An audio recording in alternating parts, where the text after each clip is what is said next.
One TV Patrol. Sikon PMFC nagpasalamat sa suporta ni Congressman Ando Waminal. Anong detalye ni Johnny Tom?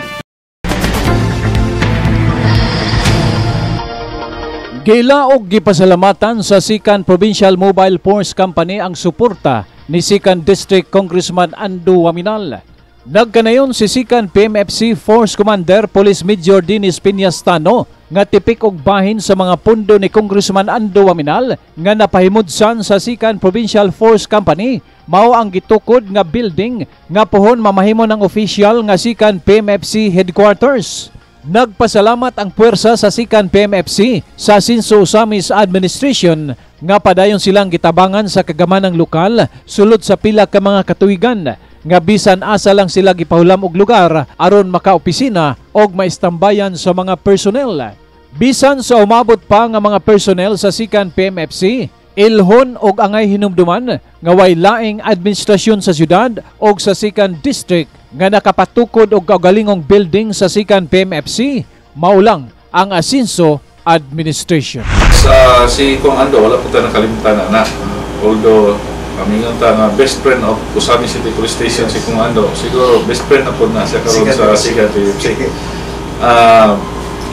Naay gahin actually si Mayor si Kong Ando Waminal sa ato ang building for the Sikan Provincial Mobile Force Company.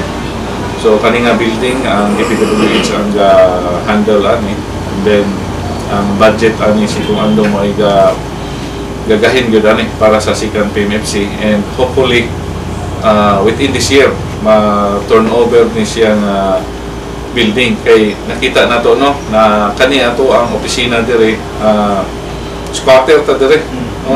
Gipahulam lang ta sa local government unit sa Usamis kay naaman ta diri sulod sa IBGT. Intended unta ni po kuan sa terminal use, but gi-cater ta diri kay para matagaan og luna ang Sikan Provincial Mobile Force Company. If you remember, ang Sikan PMFC sa una na-locate ni siya dito sa Kota.